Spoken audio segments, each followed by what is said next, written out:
వి gold trusted gold buyers తాకట్టులో ఉన్న బంగారాన్ని విడిపించి ఈ రోజు ఉన్న మార్కెట్ ధరకే కొనబడును. మరిన్ని వివరాలకు సంప్రదించండి 7710 మేడే అనేది ఒక చారిత్రాత్మక దినం. ఇది ప్రపంచవ్యాప్తంగా కార్మికుల పండుగ దినం. ప్రపంచంలో ఒకే రోజు చేసే పండుగ ఉందంటే మేడేనే, కార్మిక దినోత్సవమే. ఈ కార్మిక దినోత్సవం ఎలా వచ్చింది, ఎందుకు వచ్చింది, సమ్మయ్య గారు వివరణ చేశారు. ఇవాళ ప్రపంచంలో అతిపెద్ద దేశం అని, సంపన్న దేశం అని చెప్పుకునే అమెరికా నిడిబొడ్డున 1885లో డిసెంబర్ మే 1 నాడు ఆనాడు మొత్తం కార్మికులందరూ కూడా సమ్మె చేస్తే ప్రభుత్వం ఆశవికంగా సమ్మెను అణచివేయడానికి పోలీసులు ఉపయోగించి లాఠీ చార్జ్ చేయడం, కాల్పులు జరగడం. అప్పుడు ఎంత కార్మికుల దుస్థితి ఉందంటే 20 గంటల పనిదినం, 2 అనాలు ఇచ్చేటువంటి రోజులు. అందుకనే భార్య పిల్లలు చూసుకునే దుస్థితి అంటే పరిస్థితి లేదు, అంత దుస్థితి ఉన్నది. అందుకని అలాంటి రోజుల్లో మాకు ఇక సావురేమో తెలుసుకుంటామని సమ్మె చేస్తే పోలీసు ద్వారా లాఠీ చార్జ్ చేయడం, కాల్పులు జరగడం, అందులో 7 మంది చనిపోవడం. రక్తం ప్రవహిస్తూ ఉంటే, వర్షం పడితే నీళ్ళు ప్రవహిస్తే రక్తం ప్రవహిస్తూ ఉంటే ఆ రక్తం మడుగుల నుంచే ఈ పంచె ఏదైతే ఉద్దానం చేస్తున్నారో ఆ పంచెను ఆ రక్తం తడిపి లాల్ జెండా వర్దిల్లాలని చెప్పిన దినం మేడే అని చెప్పేసి ఈ సందర్భంగా అంటే మేడే దానికి అంత ప్రాముఖ్యత ఉంది. అప్పటి నుంచి అనేక పోరాటాలు చేసి, త్యాగాలు చేసి ప్రపంచవ్యాప్తంగానే అక్కడ హక్కులు సాధించుకున్నారు. 10 గంటలు తగ్గించుకున్నారు, జీతాలు పెంచుకున్నారు, హక్కులు సాధించుకున్నారు, పోరాటాలు చేయడానికి సమ్మె హక్కులు పొందినారు. అయితే బీజేపీ ఎన్డీఏ ప్రభుత్వం ఈ దేశంలో 11 సంవత్సరాలుగా అధికారులు కొనసాగిస్తూ అసలు కార్మికుల హక్కులు కాపాడుతూ ఉన్నారు. దాని రైతులకు 3 చట్టాలు తెచ్చి వాళ్ళను బజారు పాలు చేసింది. 750 మంది రైతులు పుట్టబెట్టుకున్నది. ఇంకా మరి సంపన్న వర్గాలకి, కార్పొరేట్ శక్తులకు మరి అనుకూలంగా పనిచేస్తున్నారు. అయితే కార్మికులకు మాత్రం 29 చట్టాలు తీసుకొచ్చుకున్నారు, పోరాటాలు చేసి సాధించుకున్నారు. సమ్మె హక్కు, కార్మిక సంఘం రిజిస్టర్ చేసుకునే హక్కు, పోరాటం చేసే హక్కు, ఇవన్నీ సాధించుకుంటే ఈ 29 చట్టాలను రద్దు చేసి 4 కూళ్ళకి విభజించి సమ్మె హక్కు హరిస్తా ఉన్నారు. సమ్మె చేసే హక్కు లేదంటే నరేంద్ర మోడీ నిన్ను దించే రోజు దగ్గర వచ్చినాయి, నీకు మరి ఏదైతుందో పోయే కాలం వచ్చిందని చెప్పేసి కూడా ఈ సందర్భంగా హెచ్చరిక చేస్తున్నాం. అందుకనే ఇవాళ సమ్మె హక్కు లేదా కష్టానికి శ్రమకు తగ్గ ఫలితం రావాలా? ఎందుకు? మార్క్స్ ఏం చెప్తున్నది, మార్క్స్ ఏం చెప్పాడు, దేన్ని ఎలా అమలుపరిచాడు, ఇలా కార్మికులు ఏం కోరుకుంటున్నారు? మేము కష్టపడుతున్నాం, మాకు శ్రమకు తగ్గ ఫలితం రావాలంటున్నారు. కానీ శ్రమ చేయించుకునేటువంటి యజమానులు, శ్రమ చేయించుకునేటువంటి ఓనర్లేమో వాళ్ళు కోట్ల లక్షలు పరిగెత్తా ఉన్నారు. కార్మికుడేమో ఒరెత్తకు బెత్తల్లాగా అక్కడే జీతం పొట్ట చేపు కడుకునేటువంటి పరిస్థితి వచ్చింది. పిల్లలు చదువుకుంచడానికి లేకుంటే ఒక ఇల్లు పంచుకుంటడానికి ఇక లేదు. ఇంత సాంకేతిక పరిజ్ఞానం వెలువసిన ప్రపంచంలో కార్మిక హక్కులు కాలరాయబడుతున్నాయి. అందుకనే దేశవ్యాప్తంగా ఇది AITC మొదటి సంఘం. ఈ భారతదేశంలో 1920లో స్థాపించబడ్డ సంఘం. అంత మొదలు బ్రిటిష్ కాలంలోనే వలసవాద రాజ్యంలోనే ఆనాడు మన తెలంగాణలో నైజాం రాజకీయ వ్యవస్థలు కూడా ఆనాడు ఉన్నటువంటి దేశం జమీందారుల, జాగీర్దారుల, భూస్వాముల మరి మెడలు వంచి మరి ఆ రోజు సమ్మె చేసినటువంటి రాజేంద్ర గౌడ్ లేదా కేఎల్ మహేంద్ర ఇలాంటి అనేక మంది మహనీయులకు మరి ఇక్కడ ఈ సంఘం స్థాపించినటువంటి పరిస్థితి అనేక దేశవ్యాప్తంగా ఉన్నది. అయితే ఇక్కడ రైల్వే కార్మికులు కూడా అనేక సమస్యలు ఉన్నాయి. ఇప్పుడు ఇక్కడ నుంచి వెళ్ళి కొత్తపల్లికి మార్చేటువంటి ప్రయత్నం చేస్తా ఉన్నాం స్టేషన్. మేము డిమాండ్ చేస్తా ఉన్నాం, కొత్తపల్లికి మార్చినా ఎక్కడికి మార్చినా ఈ రైల్వే కరీంనగర్లో పుట్టిన కాంచెల్లి పనిచేస్తున్నటువంటి కార్మికులు మాత్రం కాదంటే ఊరుకుంటేది లేదు. తప్పనిసరిగా కొత్తపల్లి స్టేషన్ లో కూడా ఈ కార్మికులకే అక్కడ పనిచేసేటువంటి డిమాండ్ చేస్తా ఉన్నాం. ఈ సందర్భంగా ఇప్పటికే కలెక్టర్ గారి దృష్టికి యూనియన్ నాయకత్వాల వివరణ ఇవ్వడం జరిగింది.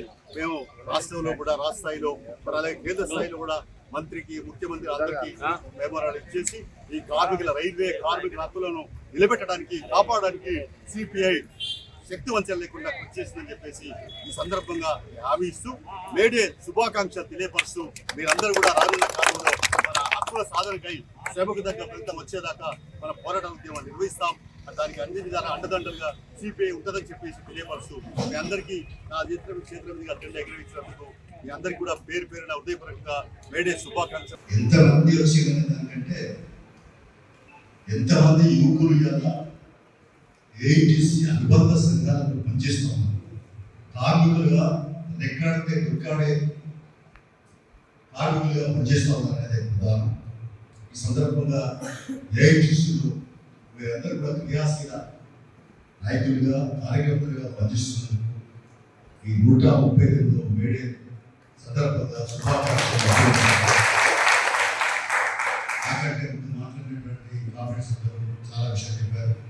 అందులో మన బ్యాంక్ రిప్యుటేషన్ నాయకులు దామోదర్ గారు కొంచెం విశ్లేషణాత్మకంగా లోతుగా కార్మికులు సవాళ్ళు, సమస్యలు, కష్టాలు, కడగలు వీటన్నిటికి సంబంధించి వివరించేశారు.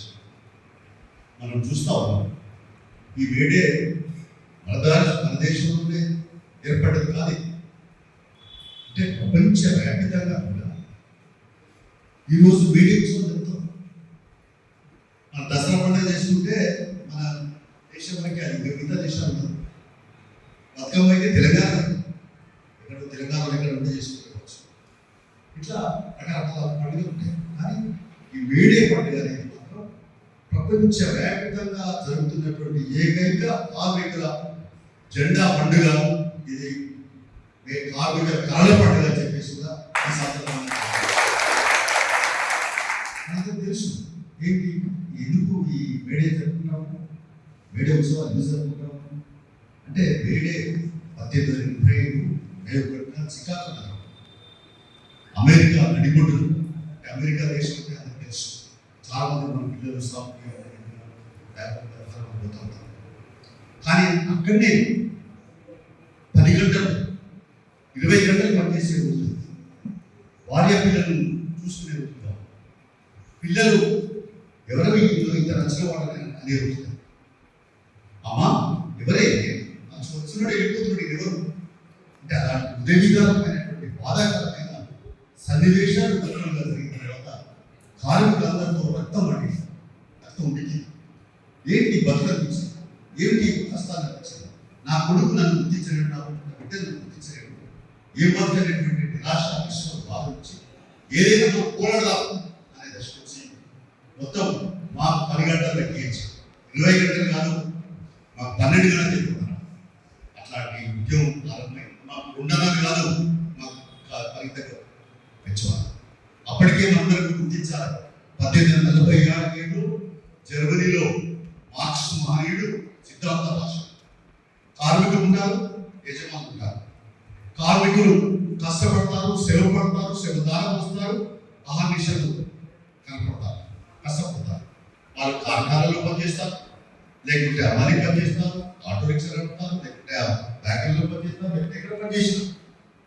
వాళ్ళు లేకుంటే యజమాని యజమాని పెద్ద కంపెనీ పెట్టినప్పుడు ఆయన ఎట్లా కంపెనీ నడుపుతాడు, కార్మికులు అంటే కార్మికులకి ఏంటి వీళ్ళ పని శ్రమ దాని ఈ శ్రమ చేస్తాం.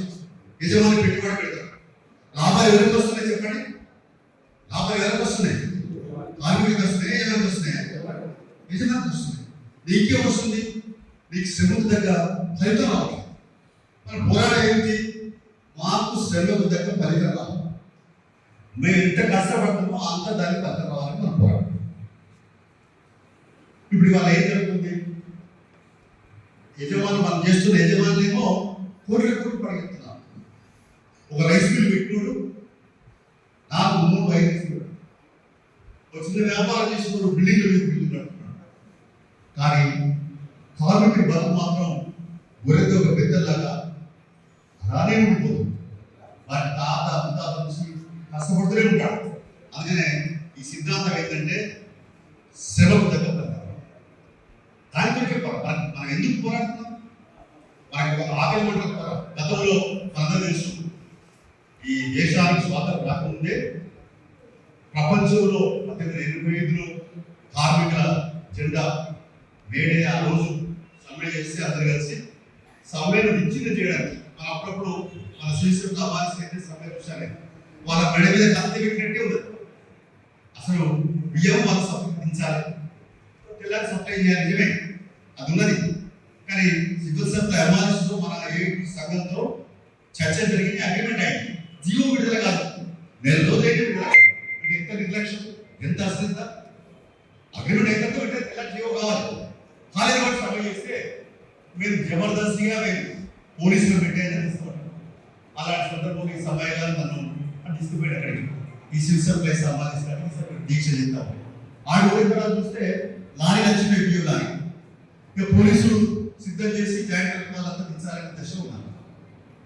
ఆ సందర్భంగా తెల్లారి నేను హైదరాబాద్ రాత్రి వెళ్ళి తెల్లారి ఏదో ఏఐటీసీ సిఐ కుమార్ పిలిచి మాట్లాడుకొని మంత్రి దగ్గర పోయి ఉత్తమ్ కుమార్ తోటి ఏమయ్యా మంత్రి గారు అగ్రిమెంట్ అయింది, ఒప్పందం అయింది, రాస్తున్నారు అగ్రిమెంట్ కాగితాలు రాస్తున్నాం, ఇంత విచార కూలీ బస్తాకి జీవో ఎందుకు వెళ్ళదు, జీవో వెళ్ళడానికి ఇంత నెల అని చెప్పి మాట్లాడి ఇప్పటికి మీరు పోలీసులు దించి మన కార్మికుల మధ్య చిచ్చు పెట్టి అంటే ఇంకొకరు వేరే కార్మికులు తీసుకుంటారు వాళ్ళు వీళ్ళని పక్కన పెడతారు, వీళ్ళు తీసేద్దామంటారు, వీళ్ళు బెదిరిస్తారు, వీళ్ళని నానా ఇబ్బంది పెడతారు, లేక చీలిక తీసుకొస్తారు. అలాంటి దాన్ని నివారించడానికి నేను స్వయంగా ఉత్తమ్ కుమార్ మీటింగ్ ఉంటే వెళ్ళి మన ఏఐటీసీ సిఐటి నాయకులను తీసుకెళ్ళి మాట్లాడి ఈ అగ్రిమెంట్ అయింది, ఒప్పందం అయింది, జీవో విడుదల చేయలేదు, తక్షణమే జీవో విడుదల చేయండి, మా వాళ్ళ సమ్మె విరమిస్తారు, మీరు సానుకూలంగా ఉందని చెప్పి నేను ఉత్తమ్ కుమార్ విజ్ఞప్తి చేశాను.